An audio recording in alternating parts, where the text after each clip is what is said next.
आप सुन रहे हैं इब्ने सफी की इमरान सीरीज, ड्रामा नीले परिंदे, पहला हिस्सा।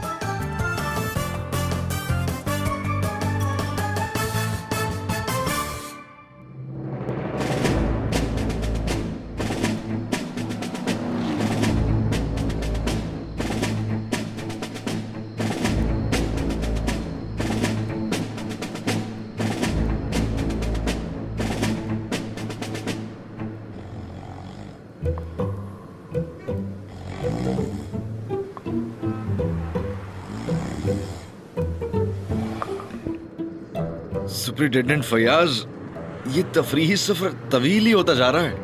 नहीं इमरान, ऐसी तो कोई बात नहीं। मैं अहमक जरूर हूं लेकिन पागल नहीं। शाम को तुम मुझे तफरीह के बहाने कार में बिठाकर किसी नामालूम मंजिल की तरफ ले उड़े थे और अब रात हो चली है। हम शहर से काफी दूर निकल आए हैं। मैं जानता हूं कि तुम आजकल काम के मूड में नहीं हो, लिहाजा मुझे हरकत करनी पड़ी कि तुम्हारी लाइल्मी में रोशी से तुम्हारा सामान्य सफर हासिल कर लिया और वो सब कार की स्टेपनी में ठूंस दिया गया है। और ये भी सच है कि सफर कुछ तवील है, क्योंकि मैं तुम्हें सरदारगढ़ ले जा रहा हूं, समझे? ओफो इमरान, तुम जानते हो कि सरदारगढ़ एक पहाड़ी इलाका है। अब से 50 साल कबल यहां खाक उड़ती रही होगी, लेकिन मिट्टी का तेल दरियाफ्त हो जाने से एक अच्छा खासा शहर बस गया है। शुरू में सिर्फ मजदूर तबके की आबादी थी यहाँ, अब आहिस्ता आहिस्ता यह आबादी फैलाव इख्तियार करती गई और फिर एक दिन सरदारगढ़ जदीद तर्ज का एक तरक्की याफ्ता शहर बन गया। अब इसका शुमार मशहूर तफरीह गाहों में भी होने लगा है, समझे? अरे एक तो ये बड़ी मुसीबत है। इमरान, तुम मेरी बात सुन रहे हो? मैं जानता हूं कि इतनी जल्दी सो जाना मुमकिनात में से नहीं है। शायद तुम कुछ सुनने के मूड में नहीं हो। फिलहाल मैं सिर्फ इतना कहना चाहता हूं कि उन लोगों के सामने कोई ऐसी हरकत ना करना जिससे वो बेदिल हो जाएं। अरे मामला 5000 पर तय हुआ है, क्योंकि वो सरकारी तौर पर कोई कार्रवाई नहीं कर सकते। अगर करना भी चाहें तो कम से कम मेरा महकमा उसे हंसकर ही टाल देगा। कैसा मामला? सरदारगढ़ में तुम्हारा निकाह नहीं होगा। हैं? फिर क्या यूं ही मुफ्त में मेरा वक्त बर्बाद करा रहे हो? प्यारे, एक बहुत ही दिलचस्प केस है। ठीक है, आज मैंने भी तुम्हें काफी परेशान किया है। तुम सोने की एक्टिंग कर सकते हो जब तक हम सरदारगढ़ ना पहुंच जाएं, ठीक है? वहां पहुंचकर हमें एक नाइट क्लब में जाना है, समझे?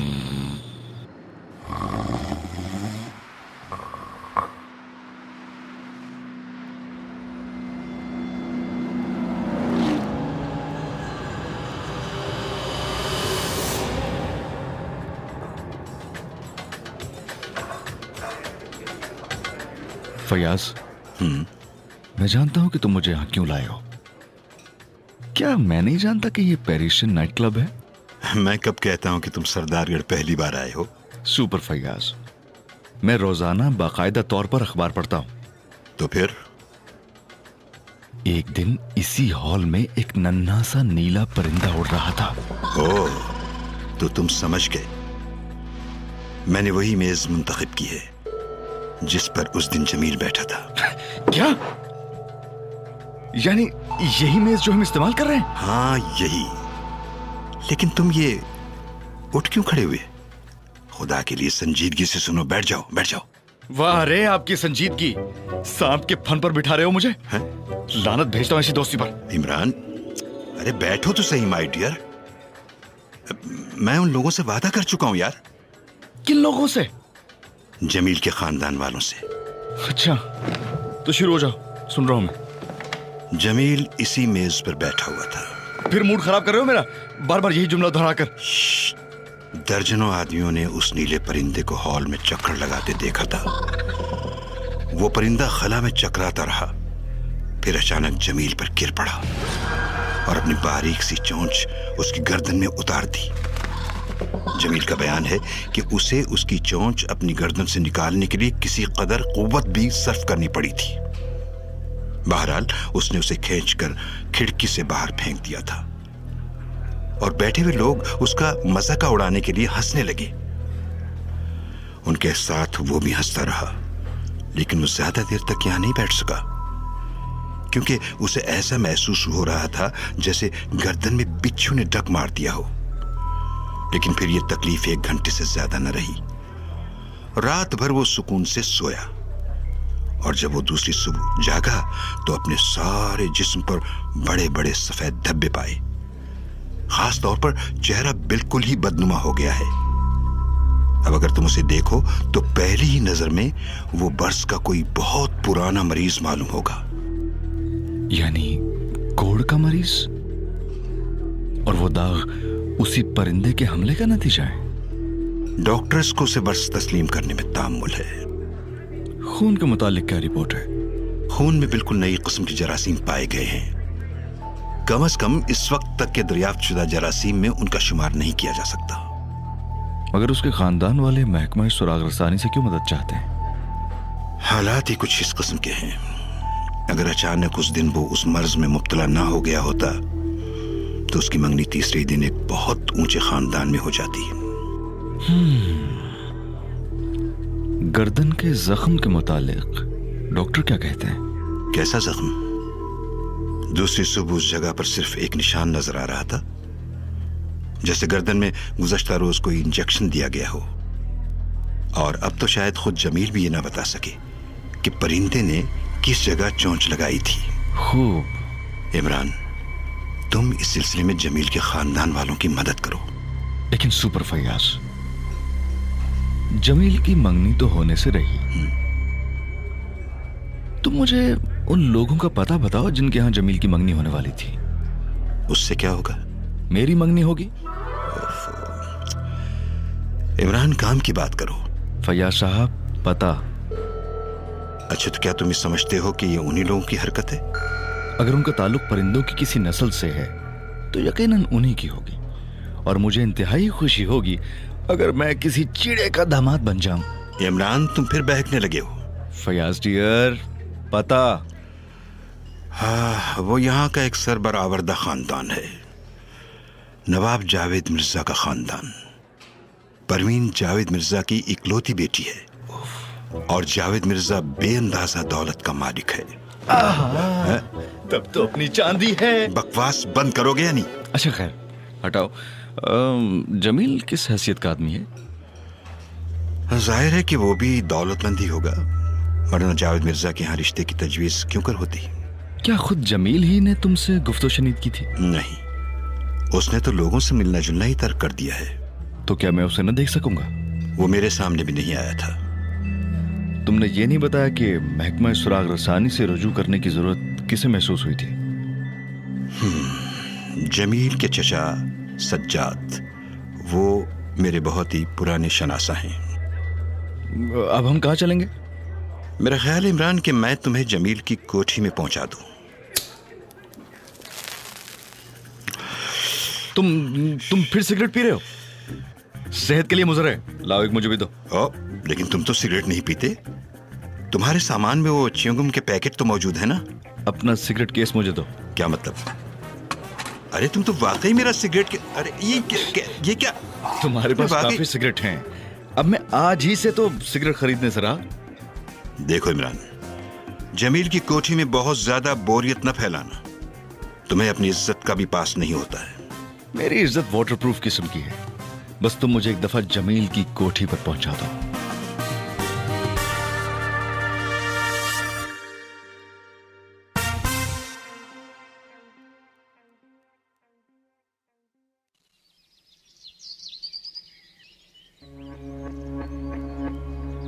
जमील की कोठी बड़ी शानदार है और उसका फैलाव बहुत ज्यादा है। कमोबेश 25 कमरे जरूर हैं। सरदारगढ़ में जमील के 2 बड़े कारखाने हैं और अभी हाल ही में उसकी एक ममलूका जमीन में मिट्टी के तेल का बहुत बड़ा जखीरा दरियाफ्त हुआ है। जमील उस तमाम दौलत का तन्हा मालिक है। खानदान के दूसरे लोग हकीकतन उसके दस्ते नगर हैं। 3 चचा, 2 मामू, कई अदद चचाजाद भाई और चचाजाद बहनें, ये सब इसी कोठी में रहते हैं। फैयाज मुझे कल रात ही यहां पहुंचा गया था और अब दिन के उजाले में इन लोगों ने मेरे मुतालिक कोई अच्छी राय कायम नहीं की है, क्योंकि मैं सूरत ही से परले सिरे का बेवकूफ मालूम होता हूं।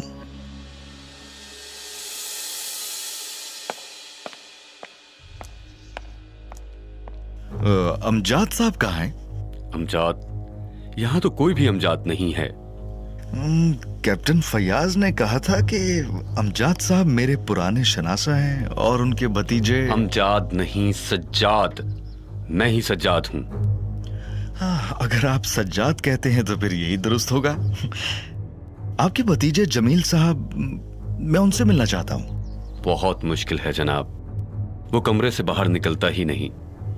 हम सब खुशामदीद करते करते थक गए हैं। मुझे वो कमरा ही दिखा दीजिए। आइए, वो सामने वाला कमरा है। ठीक है।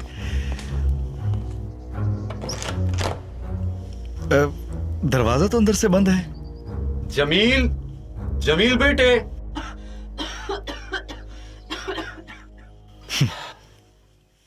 जमील साहब सिर्फ खांस कर रह गए, जवाब ही नहीं दिया। ओह, आप सिगरेट पीजिए, ये सिगरेट केस में से लीजिए।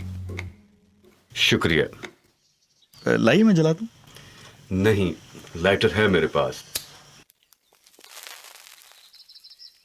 मैं दस्तक देकर देखता हूं, मगर मुझे उम्मीद नहीं। खुदा के लिए मुझे मेरे हाल पर छोड़ दो। जमील बेटे, दरवाजा खोल दो, बाहर आओ। देखो देखो, मैंने एक नया इंतजाम किया है। हमारे दुश्मनों की गर्दनें नाली में रगड़ दी जाएंगी। चाचा जान, मैं कुछ नहीं चाहता, मैं कुछ नहीं चाहता। लेकिन बेटे, हम तो चाहते हैं।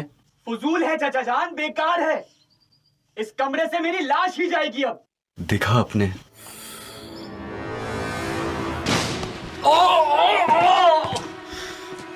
अरे खुदाया! चाचा जान, क्या हुआ? दरवाजा खुल गया।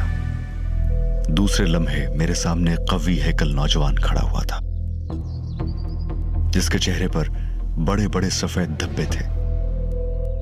ये जमील था। उसने झपट कर सज्जाद को फर्श से उठाया, जो मेरी तरफ देखकर धाड़ा। ये क्या बेहूदगी थी? अरे अरे, खुदा की कसम! ये क्या हुआ चाचा जान? ये क्या था? इस नाहंजार अहमक ने मुझे सिगरेट पेश किया था।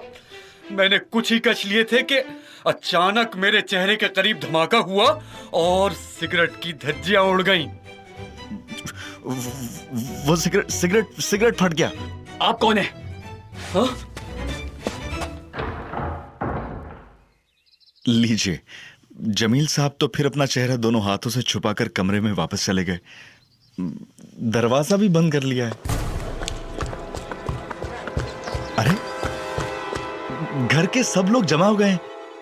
पूरा मोहल्ला जमा हो सकता है। मुझे बताइए कि इस बेहूदगी का क्या मतलब था? देखिए, मैं अर्ज करता हूं, ये कैप्टन फैयाज की हरकत है। उसने मेरे सिगरेट केस से अपना सिगरेट केस बदल लिया है।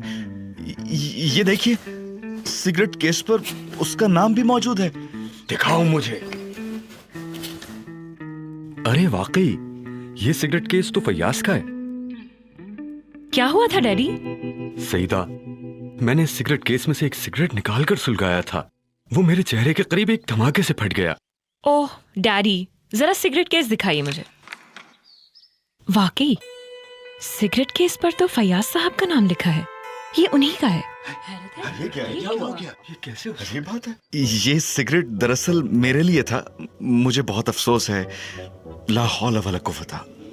आप जले तो नहीं? अगर ये मजाक था तो मैं ऐसे मजाक पर लानत भेजता हूं। मैं नहीं जानता था कि फैयाज अभी तक बचपने की हुदूद में है। मैं फैयाज से समझ लूंगा। इस तरह तो हार्ट फेल भी हो सकता है। फैयाज को ऐसा मजाक नहीं करना चाहिए था। ओ डैडी, आप मेरे साथ आइए। अरे सईदा, तुम मुझे कहां लेकर जा रही हो? आप आइए तो। अच्छा चलो।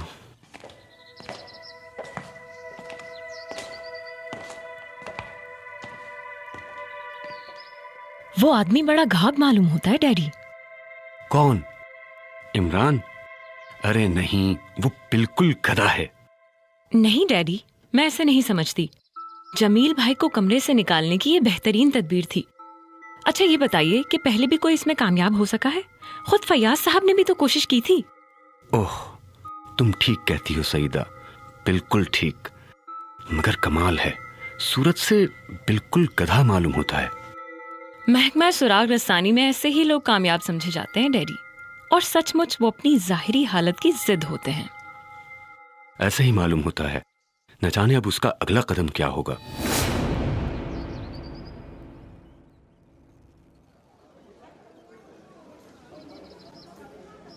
पेरिसियन नाइट क्लब दिन में भी आबाद रहता है। वजह यही है कि यहाँ रिहायशी कमरे भी हैं, और फिर चूंकि ये सीजन का जमाना है, इसलिए यहाँ 24 घंटे की सर्विस चलती है। मैं डाइनिंग हॉल के गोशे में बैठा हूं। मेरी पुश्त पर खिड़की है।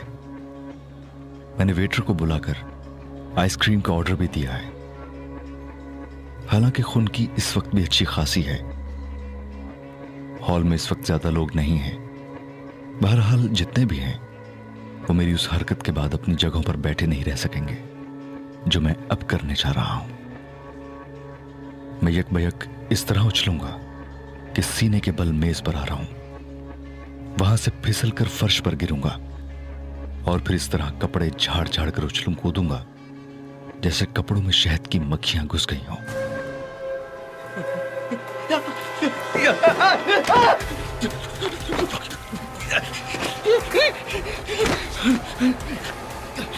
क्या बात है? क्या बात है? क्या हुआ? परिंदा परिंदा खिड़की से आया था।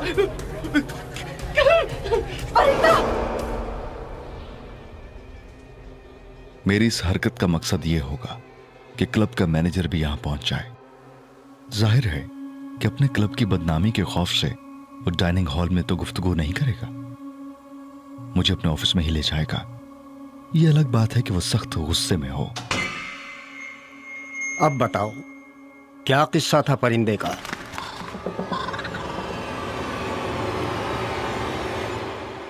अली इमरान की जहानत और सस्पेंस से भरपूर मिशंस का अगला हिस्सा मिस न करें। अभी गोया ऐप डाउनलोड करें, सब्सक्राइब करें और इमरान सीरीज की दुनिया में खो जाएं। लिंक डिस्क्रिप्शन में मौजूद है।